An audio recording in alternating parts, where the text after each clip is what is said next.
Classes के digital मंच पे आपका स्वागत है और मेरा नाम है बलराम योगी।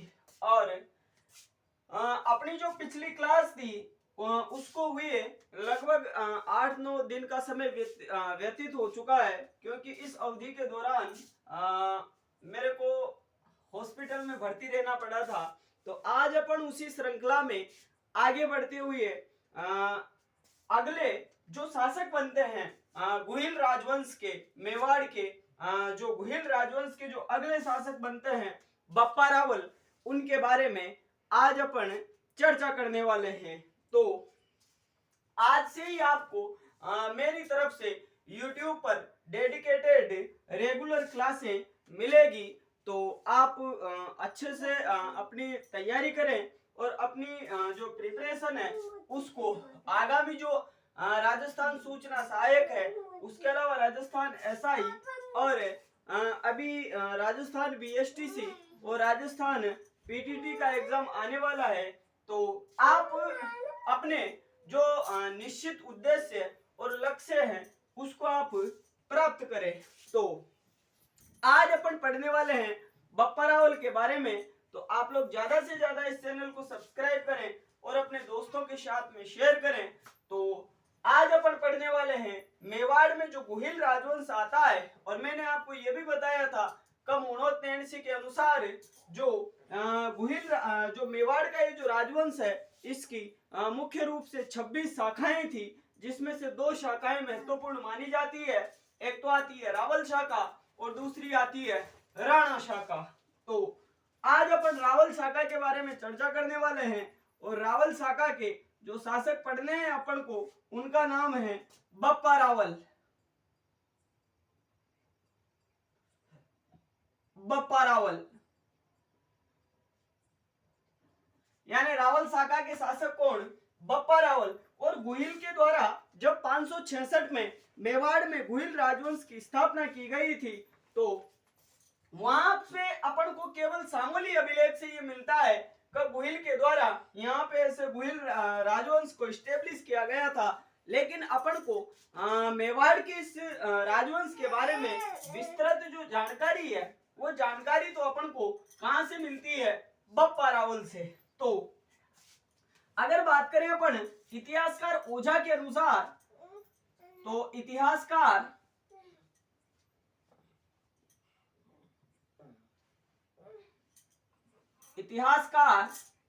GH ओझा अर्थात गौरी शंकर हीराचंद ओझा यानी GH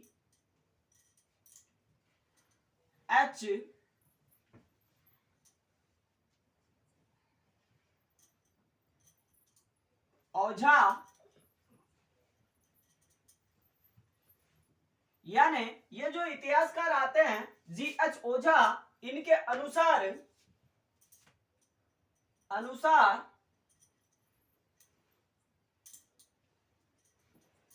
इस बप्पा रावल का जो मूल नाम था वो क्या था? मूल नाम था इसका कालभोज।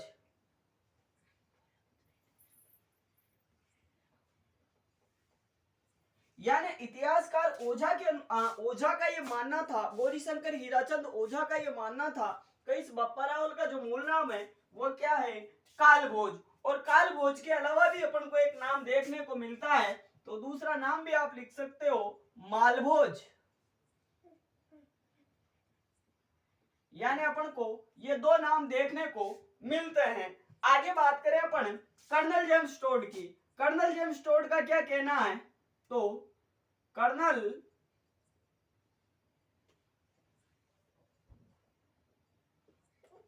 जेम्स टोड के अनुसार कर्नल जेम्स टोड के अनुसार शिलादित्य की उपाधि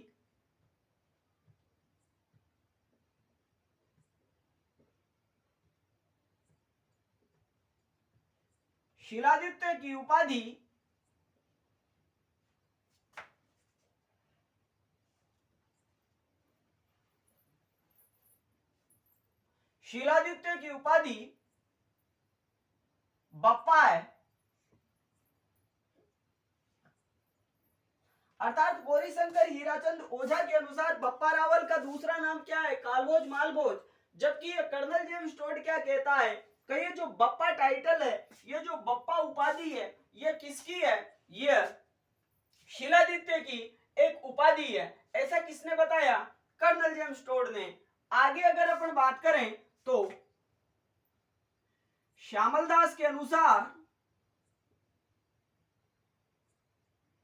श्यामल दास जिसने वीर विनोद ग्रंथ लिखा है जो मेवाड़ के इतिहास से संबंधित है, तो श्यामल दास के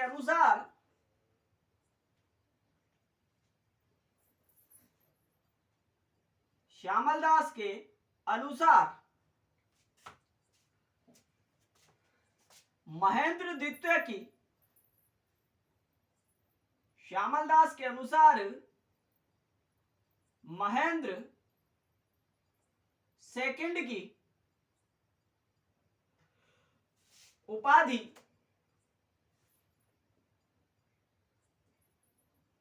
बप्पा है।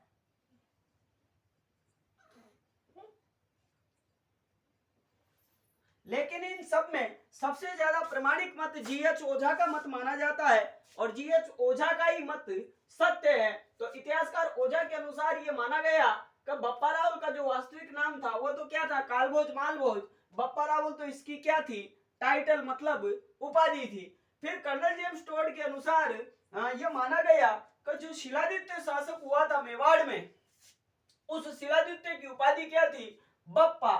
फिर श्यामल दास ने यह माना कि जो बप्पा है, ये जो बप्पा टाइटल है, ये इस कालभोज मालभोज का ना होकर मेवाड़ में एक शासक हुआ था महेंद्र सेकंड या महेंद्र सेकंड, तो उस महेंद्र सेकंड की जो टाइटल थी वो क्या थी?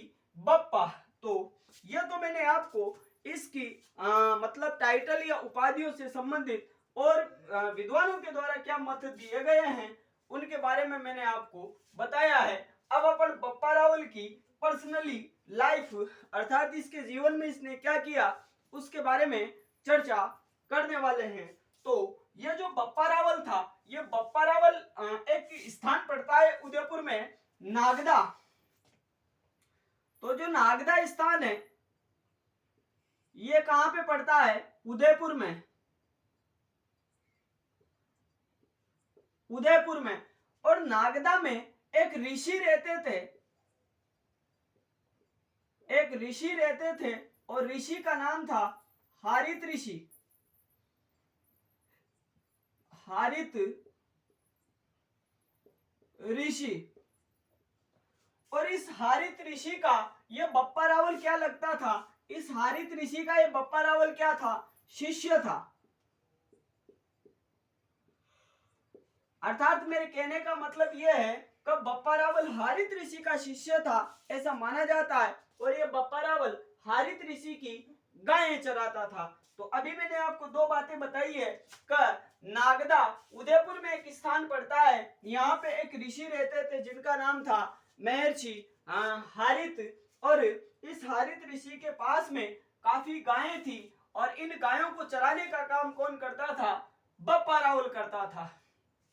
तो हारित ऋषि को जब ये लगा बप्पा रावल की सेवा से कि यार इसको कुछ वरदान देना चाहिए, तो हारित ऋषि ने क्या किया? एक देवी आती है उदयपुर वाले क्षेत्र में ही, एक देवी है जिसका नाम है राठासन देवी। तो उस राठासन देवी की पूजा की जाती है किसके द्वारा? हारित ऋषि के द्वारा। और राठासन देवी को प्रसन्न करके राठासन देवी से एक वरदान मांगा जाता है और वरदान में ये हारित ऋषि ये कहता है कि मेरे को आप एक ऐसा वरदान प्राप्त करें जिसको अगर मैं किसी को वो वरदान देता हूं तो वो वरदान 100% फलीभूत हो। लेकिन राठासन देवी के द्वारा यहाँ पे इनकार कर दिया गया कि ये शक्ति मेरे पास नहीं है, आप भगवान शिव की आराधना करें, भगवान शिव की पूजा करें। फिर हारित ऋषि के द्वारा भगवान शिव की पूजा की जाती है और भगवान शिव को प्रसन्न किया जाता है और भगवान शिव के द्वारा इनको यह आशीर्वाद दिया जाता है या एक वरदान प्रदान किया जाता है। और वरदान यह था भगवान शिव ने हारित ऋषि को यह वरदान प्रदान किया कि अगर आप किसी भी व्यक्ति के बारे में कोई अगर आप उसको आशीर्वाद देते हो कि आप ऐसे वहां के शासक बनोगे या आप इस प्रकार का काम करोगे तो आपकी वो बात सत्य साबित होगी। तो जब हारित ऋषि के मरने का समय आया तो बप्पा रावल ने हाथ जोड़कर हारित ऋषि से कहा कि गुरुजी मेरे लिए भी कुछ करते जाएं, आप अगर स्वर्ग सिधार ही रहे हैं तो मेरा जीवन भी आप बनाकर जाएं। तो हारित ऋषि के द्वारा बप्पा रावल को उस समय भगवान शिव से प्राप्त वो वरदान दिया जाता है कि बप्पा रावल तूने बहुत गायें चराई है, अब तू चित्तौड़ की राजगद्दी प्राप्त करेगा। अर्थात बप्पा रावल के शासक बनने की भविष्यवाणी किसके द्वारा की गई थी या बप्पा रावल को शासक बनने का आशीर्वाद किसके द्वारा दिया गया था, तब आपका आंसर क्या बनता है, हारित ऋषि। तो आगे मैं आपको ये बताऊंगा भी सही और पहले मैंने आपको ये बताया भी है कि मेवाड़ के जितने भी जो अगले शासक बनते हैं वो सब शासक अपने आप को एकलिंग नाथ जी का दीवान मानते हैं। तो मैं आपको क्या बता रहा हूं कि हारित ऋषि ने भगवान शिव की आराधना करके ही बप्पा रावल को चित्तौड़ विजय का आशीर्वाद दिया था। इसी वजह से बप्पा रावल किसको अपना दीवान मानते थे, या ये जो बप्पा रावल थे यहाँ के शासक, मैं एक बार फिर यहाँ पे लिख देता हूं, यहाँ के शासक अपने आप को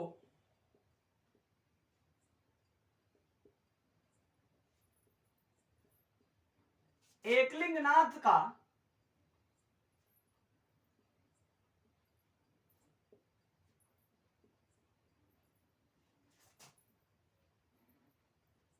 दीवान मानते हैं।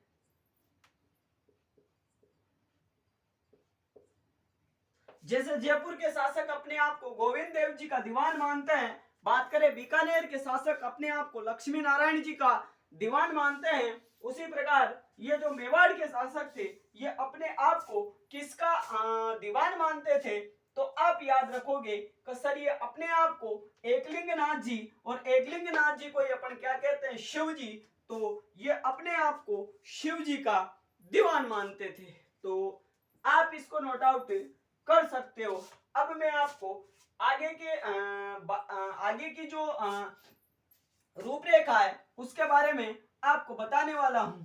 तो ये थे बप्पा रावल। अभी अपन बप्पा रावल के द्वारा चित्तौड़ के कौन से शासक को डिफीट किया गया, कौन से शासक को पराजित किया गया, उसके बारे में भी अपन चर्चा करने वाले हैं कि इस बप्पा रावल के द्वारा किसको पराजित करके चित्तौड़ पर अधिकार किया गया था और उदयपुर को अपनी कैपिटल बनाया गया था।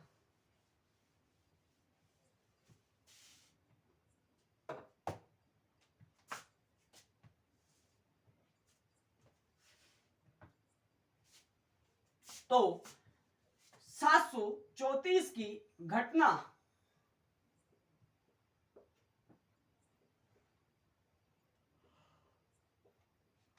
इधर नागदा की बात करें अपन, नागदा, तो नागदा के जो शासक थे उनका नाम था बप्पा रावल।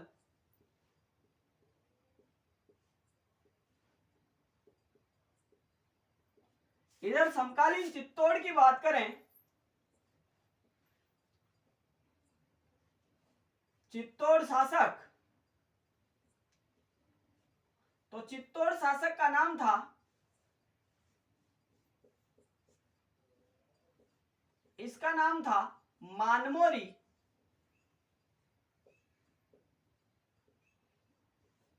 तो बप्पा रावल को जब आशीर्वाद मिला किससे, हारित ऋषि से, का आप किसी के ऊपर भी आक्रमण करो आप पराजित नहीं होोगे, तो बप्पा रावल के द्वारा इस चित्तौड़ के शासक मानमोरी के ऊपर क्या कर दिया गया, आक्रमण कर दिया गया। और इस आक्रमण में मानमोरी की क्या हो जाती है, हार। और ये इस युद्ध में क्या रहता है, विजयी रहता है। ये इस युद्ध में क्या रहता है, विजयी रहता है। तो जब ये चित्तौड़ के शासक मानमोरी को डिफीट कर देता है और विजयी रहता है, तो इसने सोचा कि यार अपन अब पराक्रमी हो चुके हैं, अपन एक शक्तिशाली शासक हो चुके हैं, तो इसके द्वारा मेवाड़ में सबसे पहले सोने के सिक्के चलाए गए। तो इस बप्पा रावल के द्वारा इसके द्वारा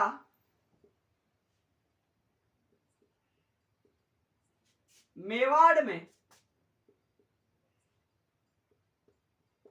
सर्वप्रथम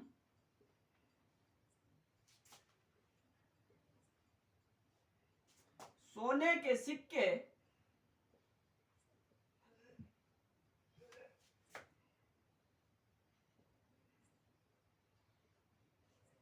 चलाए गए और अपन को इस बप्पा रावल का 115 ग्राम भार का जो सोने का सिक्का है वो कहां से मिला है? अजमेर जिले से मिला है। और मैं आपको ये भी बता रहा हूं कि एकलिंग नाथ जी के आशीर्वाद से ही ये चित्तौड़ का शासक बना था। तो इसने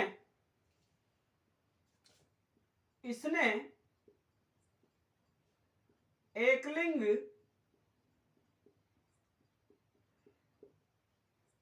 नाथ जी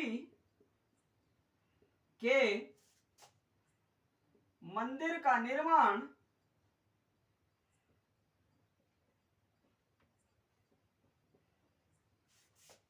कैलाशपुरी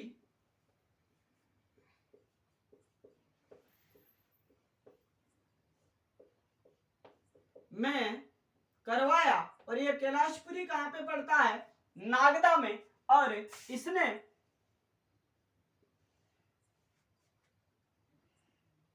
इसने नागदा को ही अपनी राजधानी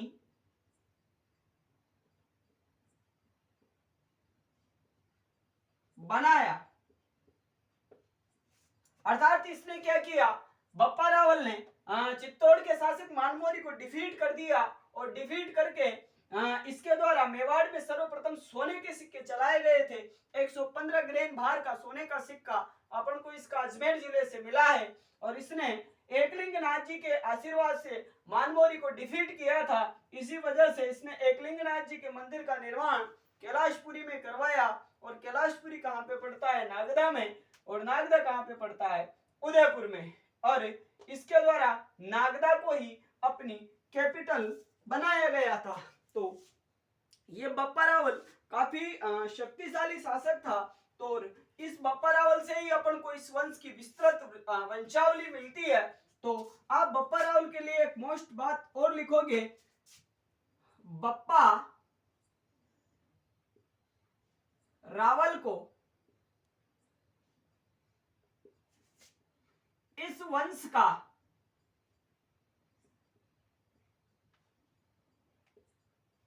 वास्तविक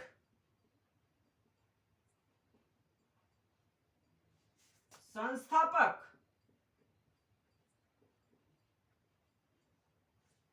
माना जाता है।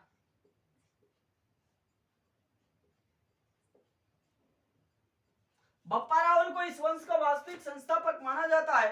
अगर आपसे कोई अगर पूछे कि गोइल वंश का वास्तविक संस्थापक किसे माना जाता है, तब आपका आंसर क्या आता है? बप्पा रावल। अन्यथा आप गोइल तो करोगे ही। तो ये थे बप्पा रावल के बारे में। अब बप्पा रावल के द्वारा आसपास के क्षेत्रों पर अधिकार कर लिया गया था। और इस बप्पा रावल के बारे में एक बात और आती है कि इस बप्पा रावल के द्वारा जो गजनी यानी जो अफगानिस्तान के जो शासक थे उनको भी डिफीट किया गया था। और एक कस्बा बसाया गया था रावलपिंडी, जो अभी भी पंजाब में पड़ता है। और अभी भी पंजाब में एक कस्बा बसा हुआ है रावलपिंडी।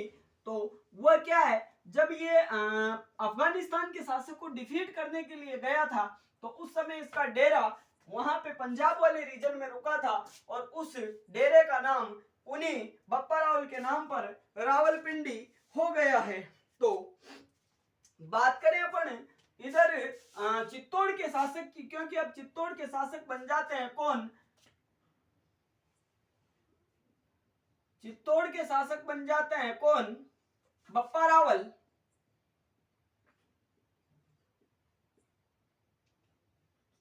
बप्पा रावल। और इधर समकालीन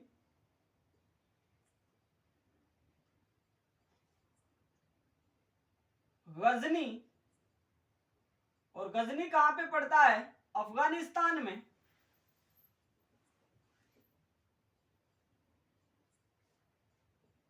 और गजनी अफगानिस्तान के जो शासक थे इनका नाम था सलीम। सलीम। तो इस सलीम के द्वारा बप्पा रावल के ऊपर आक्रमण कर दिया जाता है, लेकिन ये बप्पा रावल को डिफीट नहीं कर पाता और बप्पा रावल ये सोचता है कि अब तो इसको घर में घुसकर मारेंगे। तो ये आक्रमण करके विफल होकर वापस कहां पे? गजनी अफगानिस्तान आ जाता है। फिर बप्पा रावल के द्वारा इस पर दोबारा आक्रमण किया जाता है और आक्रमण के दौरान बप्पा रावल की सेना राजस्थान को क्रॉस करते हुए पंजाब, हरियाणा और फिर अफगानिस्तान में जा पहुंची थी। तो जब ये पंजाब में रुके थे तो पंजाब में इन्हीं के नाम पर अभी एक कस्बा बसा हुआ है। कौन सा? रावलपिंडी के नाम से। तो इनके द्वारा रावलपिंडी कस्बा बसाया गया और अफगानिस्तान में जाकर इस सलीम को क्या कर दिया गया? हराया गया। और इस सलीम के स्थान पर इसका एक भांजा आता है, भांजा।